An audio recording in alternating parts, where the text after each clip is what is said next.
Hello everybody and welcome to Nathan Unshuffled, and I've got another special episode, part of my Unshuffled series where I rank the albums of different artists. And this time I've got a really exciting one, as you can kind of see with all of the albums around me. I'm doing Neal Morse Band album rankings.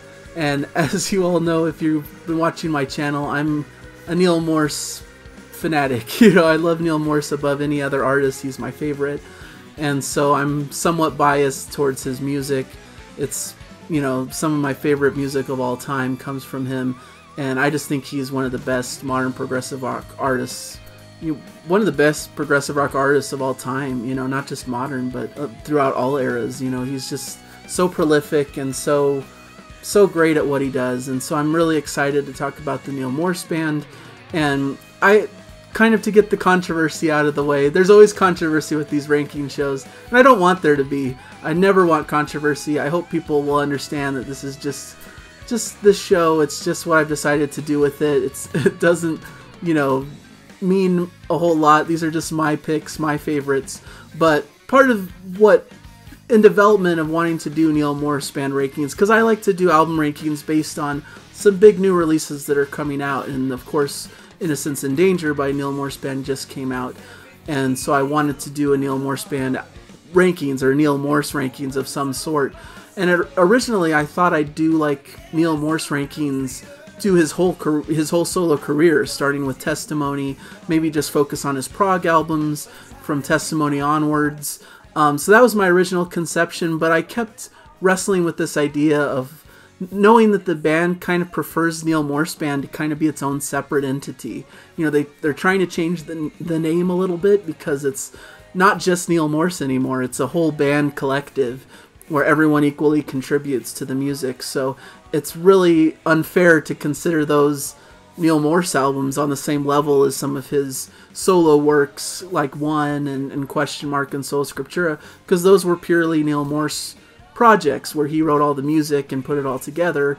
Whereas Neal Morse Band, there's a variety of different writers on board and a lot of collaboration, and it's its own unique thing, even though of course it's Neal Morse and his sound, and it still sounds in the same style. So I thought to myself, why don't I just focus on the Neal Morse Band albums? And I thought, would that be a lame show, because there's only 4 of them. I'm only ranking 4 albums, but I thought it would be a cool spotlight and highlight, and it kind of lets me preserve the Neal Morse solo albums for a future album rankings. So that could be something to look forward to down the road, and maybe I'll give an amended combination rankings at some point too. But I thought it would be cool to focus just on Neal Morse Band for today, and hopefully that means I can keep it somewhat tighter time-wise. I tend to go off long on these. I did a album rankings of Big Big Train, and it ended up being like one of my longest videos. But that was a lot more albums that I talked about in that one. I was ranking their whole catalog, which is a bit more than this is. So, but I am an enthusiast of Neal Morse and his music. So, and once again, the ordering is somewhat arbitrary. This is my favorites. I think these are all 5-star albums. Like I said, I'm an unabashed fan of the group. So these all really, in reality, are tied for first place for me. But I've decided to rank them to just kind of, because I thought it would be interesting as a video. And so I know everyone's rankings will be wildly different than mine, but I'm not saying these are the objective order of the best of these albums. This is just in my order of preference. So getting that all out of the way, I know that that's a big preamble, and I want to get into the music and talk about how incredible these albums really are. So let's get into it. Let's get into number 4. So at number 4 is the first Neal Morse Band record, The Grand Experiment from 2015.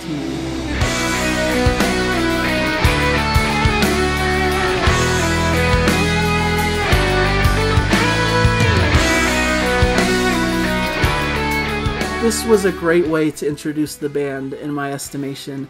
It's kind of going to be a little bit of a show and tell situation here, but I wanted to kind of showcase some of these albums. I have this one on CD, kind of the big 2 CD DVD edition of it. I don't have it on vinyl, because at the time I wasn't collecting vinyl, and once I did, it just wasn't really widely available anymore as vinyl record. So I'm kind of hoping it's reissued at some point so I can complete my Neal Morse Band collection. But that aside, I love this album.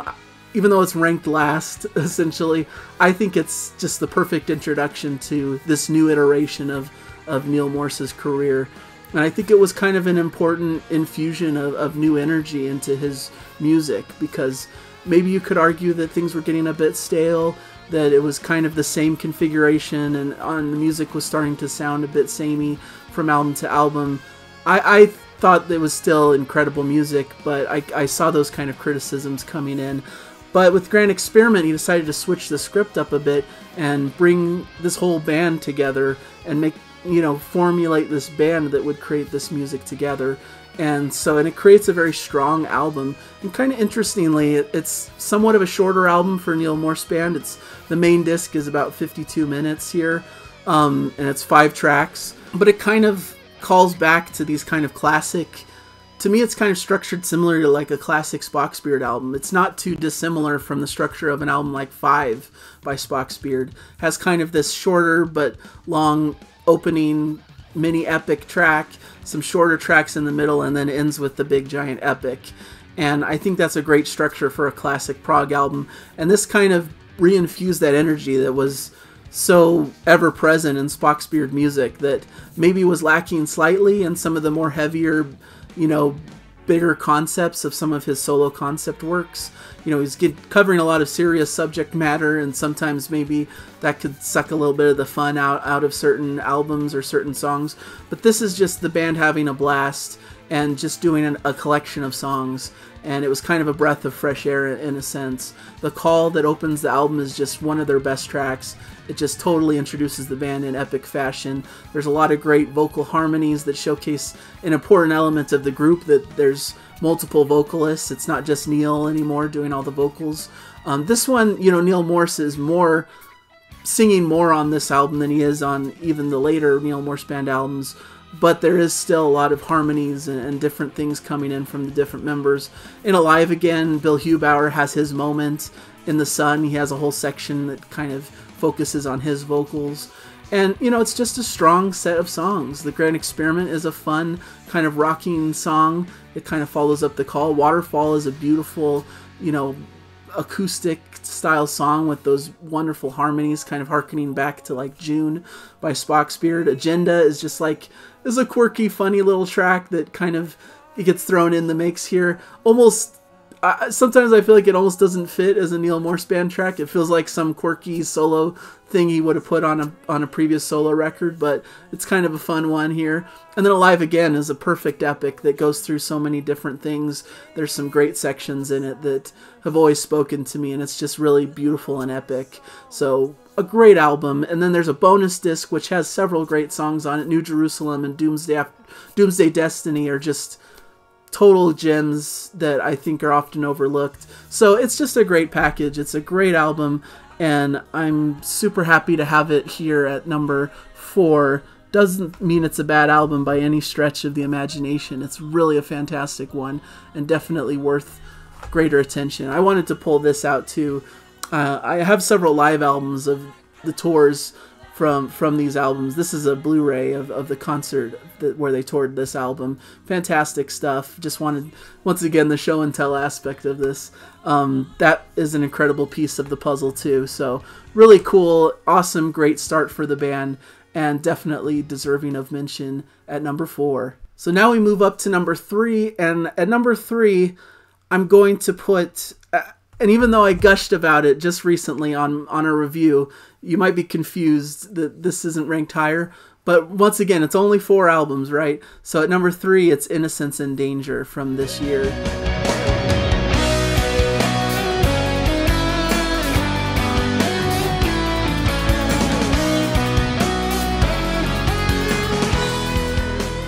I have, of course, my CD version and also the vinyl version up there. Because I'm just a crazy collector that has multiple versions of everything. And this is a fantastic album, and really its placement is a little bit in flux because it's so new and I'm still getting used to it. So, but it's brilliant. I love it. That's clear. I don't want to talk too in depth about it because you can go just check out the review I just did of it where I went on and on about it for a half hour or more. But it's interestingly structured. It has 2 discs. The first disc being the Innocence side with the more shorter, poppier side of the band, and then CD2 or disc 2 is the Danger side with just the big prog epics. It just has two massive epics that are incredible. And I feel like this structure is interesting, but maybe plays to its detriment, maybe why it doesn't get the bump up to spot 2. It's just I have mixed feelings about it. Sometimes I like it and think it's kind of interesting, but sometimes I wish it was mixed around a bit more, and just maybe they pulled together one disc of just like the best of the best and put that as the album, and then did a little bonus disc, kind of like Grand Experiment, you know, do a little bonus disc of some of the extras. But everything's so strong, like what would I pick and choose to be on the main album? And maybe it doesn't need to be songs taken off, maybe just like reshuffled in the order, put in 2 discs. But, you know, this is kind of silly because the band really gets to decide how to do this. They know better than I do as just some random guy who talks about music. But that's just the one small reservation that I think puts this just slightly lower than the other 2 records in their catalog. But the music on here is just all great, all incredible. I love Do It All Again and Bird on a Wire, just this great 1-2 punch to start the poppier disc out, which of course it's the poppier disc, but it's still these like 8-minute length songs that have some proggy stuff to them. I love Not Afraid Part 1, once again similar to Waterfall, and then the epics on disc 2 are really to me the standouts, both of them being fantastic. Not Afraid Part 2 is just kind of that typical Neal Morse epic with so many twists and turns and so much emotion and great vocal performance by Neal throughout the track. It's a really strong track, and Beyond the Years to me is the total highlight. It's one of my new favorite Neal Morse epics. I think it just goes through so many different changes. It shows all their influences from Gentle Giant vocal counterpoint to kind of that almost Spanish flamenco style guitar to just the big epic, you know, explosion that comes towards the end. Eric Gillette kind of re-singing Neal Morse's part, but in more grand fashion.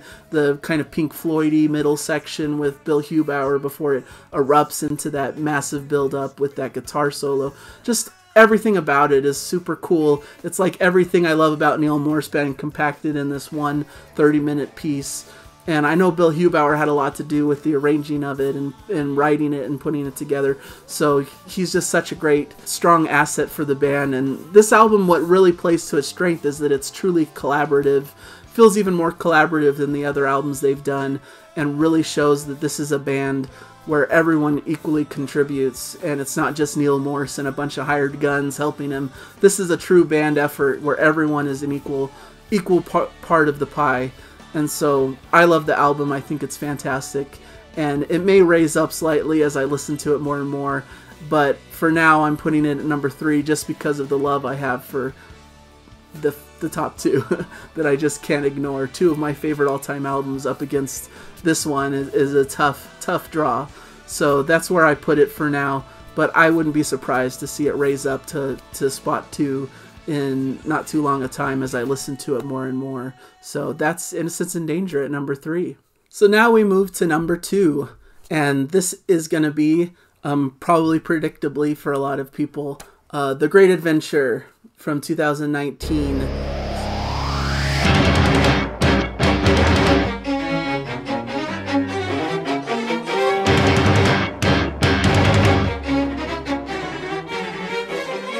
This is the sequel and follow-up to The Similitude of a Dream, which we'll get to. I think it's obvious that's going to be my number 1.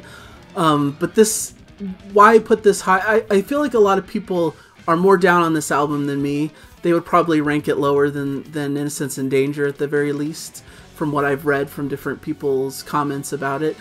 But to me, it's impressive work. I think Similitude of a Dream is like, as I'll get to, I'm kind of spoiling my take on it, is one of the best prog albums of all time, for me at least. And to follow up a masterpiece like that with something that's almost just as good is like a feat that I can't even imagine. You know, it's just, for them to follow up this massive double concept album story with something that really goes to those similar heights and is just on the same level is just something I can't believe they did it. It's a very bold choice, and I think the band kind of almost were against it at first. You know, they kind of resisted the idea of doing another big concept album. I think they came into the sessions to work on Great Adventure expecting it to be like a single disc album of shorter songs or something along that line, but I think Neal Morse kind of put the pieces together and felt like, oh, this could be a sequel to Similitude, and he kind of had a vision for it and put it together as a demo and presented it to the group. And to their credit, they decided to move forward with this vision of this kind of second part to Similitude of a Dream, following further the story of that Pilgrim's Progress further down the line.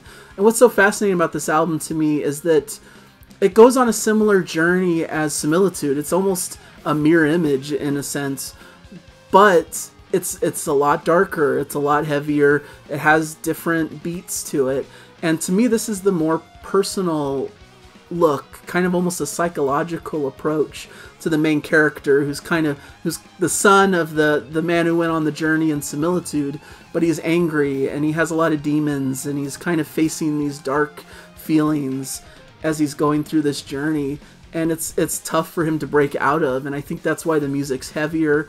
He has this dark melody, as they put it in the track, that really makes it hard for him to progress on the same level that his father did.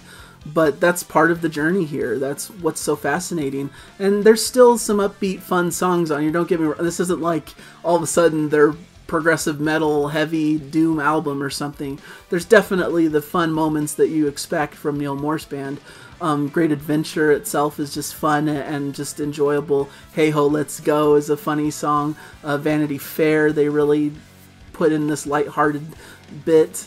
It's just, there's those moments, but there's a lot of darker stuff going on here, but I think it fits the story and it fits the mood of the piece, and I think that's what's so fascinating about it. And I think why some people maybe didn't connect with it as much, because it's heavier, because it's, you know, it has these darker, deeper emotions at play through a lot of it, but it makes the ending that much more satisfying to me. That Freedom Calling is just such a beautiful piece that goes through so many it's kind of a showcase for the band as they do their typical proggy instrumental workouts and craziness, but to me it's like these different themes of the album battling each other, these like ideas of this darkness and this state that he's in, that he's kind of this inner demons that he's battling with to get to this higher plane that he needs to get to be able to return back home, essentially, to get to where his father is. And to me, that's very relatable in a sense. You know, I tend to have darker times where I deal with my own demons, and so it's kind of a welcome storyline that I kind of connected with. And I think it has the same kind of structure and vibe as Similitude has. And maybe some people don't like that. They feel like it's a copycat of that album. But I think, like I said, adding that level of darkness and kind of bringing in new elements to this story makes it unique and gives it its own rightful spot on this list. And A Love That Never Dies is just a beautiful, beautiful melody, just that whole song, and it keeps reprising throughout the album, kind of giving you that hope to work towards, that there's a love out there. Even though we're dealing with so much darkness and so much turbulent things like the main character here, there's always that love that we can kind of reach for that never dies. It's ever present and we'll always approach it. I know a lot of people probably don't like delving too far into the spiritual aspects of it, but I think it's a relatable album even despite that. It follows a very relatable storyline about fighting your inner demons and trying to make progress towards a goal to become better and to try to find some measure of peace in life.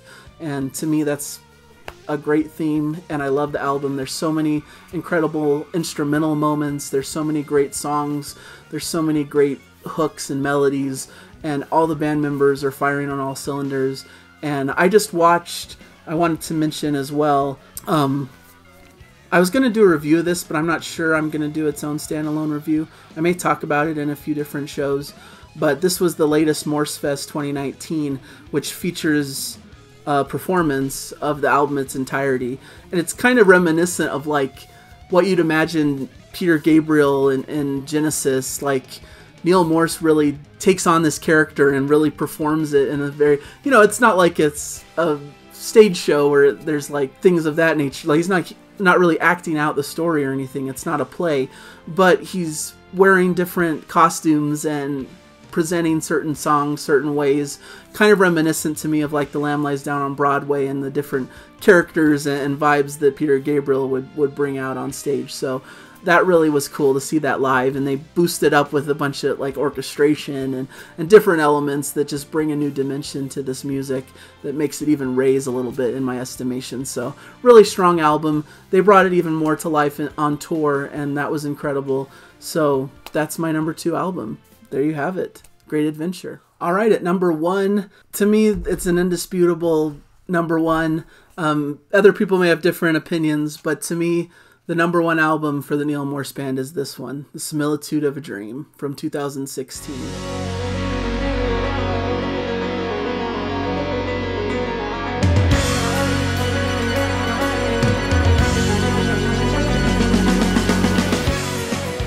This is a remarkable album, and I was just listening to it yesterday on vinyl just to kind of prepare for this show, and it still holds up. It's a fantastic record that's an amazing achievement by the band, and to me, I know I'm probably being hyperbolic, but to me it stands up to any of the classics of the 70s progressive rock era. It's just as good. It follows such a great storyline. It's inventive, it has a great structure, has so many memorable moments and melodies. Just as you go through it, it's just, every song is like so brilliant. It's really cool that, you know, some albums there's like certain highlights that I'm kind of waiting to get to, like, okay, let's get through these songs because I really want to get to this song.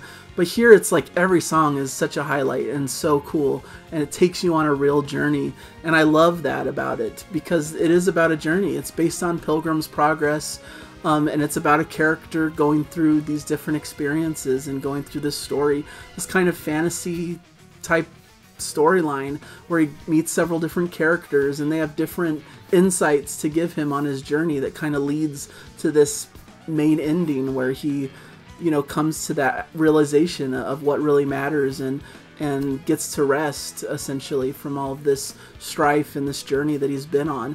It's a little bit more light-hearted to me than The Great Adventure. I mean, there's some serious stuff going on here too, but there's just so much fun and joy. It's just infectious to me, you know. Just stuff like The Ways of a Fool is just such a fun, like this almost progressive pop song that's just so fun to listen to.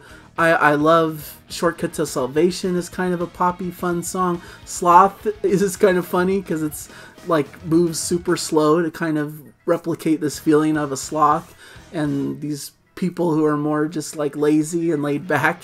And it's just, it's cool. I know some people might be turned off by some of the spiritual undertones, but I think what's really brilliant about it is you can take it whatever way you like. You know, you don't have to view this as like a purely religious album only for people of the Christian faith or something. You can view it as kind of a fantasy type storyline of kind of this hero's journey through these different places and different characters. And I think it plays just as well, thinking of that as kind of the main frame. But if you are religious or have those Christian background, you can kind of view it through that lens, and it brings that kind of a meaning to it as well. But to me, I focus on the music and above the story, and I just think musically it's super strong. There's so many catchy melodies, there's so many proggy instrumental moments that kind of balance it all out and hook it all together. It's just, to me, the strongest concept album that Neal Morse has been a part of, and that's saying something because he's been a part of so many concept albums that I just am totally in love with and think are just some of the greatest stuff that's ever been made. So Far Gone is such a classic track. Slave to Your Mind has always been a great opener to that second disc. The Mask, I love that piano opening before it gets to that kind of crazy beats that kind of builds in intensity. I love the whole battle. The battle is just so much crazy instrumental coolness. And then the ending, the epic Broken Sky Long Day reprise is just, to me, the most epic ending to any album. Like, the first time I heard it, I couldn't help but be touched deeply by it and be emotional about it. Just, there's such beauty in the way that that's presented and the way it builds, and just that come on that Eric gives, and then it reprises that main theme from the beginning, and it's just like this epic moment that I'll never forget. It's like imprinted in my brain forever, that moment of music. It's that made that much of an impression on me. I think it's just a peak moment in Neal Morse's career and catalog, and I have been able to see it live in different forms. I wanted to showcase, you know, of course, some of my different live versions of it that I have. Here's the Similitude of a Dream live in Tilburg Blu-ray, and then of course they performed the big kit and caboodle, this big like crazy art book thing. They performed it at Morse Fest as one of the nights. The other night they did Testimony 2, I believe, but they did the full treatment to it there at Morse Fest with all the bells and whistles, the orchestration and choir and all the stuff they do there with all the different instruments and performance. So this is really a special album, one of my all-time top favorite albums. It might be my favorite album of all time. I kind of struggle between a few different picks, but this is definitely up in contention. I think it's so strong and harkens back to those classic prog concept albums, like I was saying, like The Lamb Lies Down on Broadway. Just a great story, told really well in an expert fashion, with great music, great balance of hooks and melodies and catchy things that you sing to yourself as you go through it. But then these crazy cool instrumental sections. Goes through lots of different styles. There's jazziness in certain parts. There's more poppiness in others. There's heavier sections that are almost close to metal. And there's like I'm Running, which is like the Who inspired. There's just so many different things. Freedom Song, which kind of almost a sing-along country style romp. It's just, it goes through so many different lanes and styles. It's like everything I love about music in one double disc package. So love it. I think everyone needs to hear this. You know, this is to me one of the top albums in progressive rock history. And so I wanted to mention it. I know I'm probably gushing a bit over the top about it for some people's tastes, but I really love it. I think it definitely deserves the #1 position. Might be the #1 Neal Morse album overall, but maybe I'll get to that one day when I compare it to albums like Testimony or One or Question Mark. So many great albums in his catalog, and I'd love to do a rankings of all those too. But today I focused just on Neal Morse Band, and I hope you guys enjoyed the show. If you're as big a Neal Morse fan as me, hopefully you enjoyed a fellow fan and enthusiast talking about it, and maybe shared some of my opinions, and maybe didn't share others. Maybe you feel like this ordering doesn't make much sense to you, but this is how I feel about it at the current moment. So thank you guys so much for watching. Please subscribe if you like what I do here. I'd love a subscribe from you guys. I'm trying to build my way up to 1,000 subscribers. I'm getting closer and closer, but I'd really appreciate that support. And I'm doing an upcoming 100th episode show that I wanted to mention, trying to build up some interest in that and getting some questions for you guys to put into the show. So if you want to put in some questions into these comments or look at some of my other surrounding videos and comment on those, I would really appreciate it. And I hope you guys enjoy the music and I hope some of you out there like and appreciate Neal Morse like I do and can see him for the genius that he is. And so that's about it, what I have for you guys today. So thank you guys so much for watching, and hopefully I'll see you guys in a future video. Bye.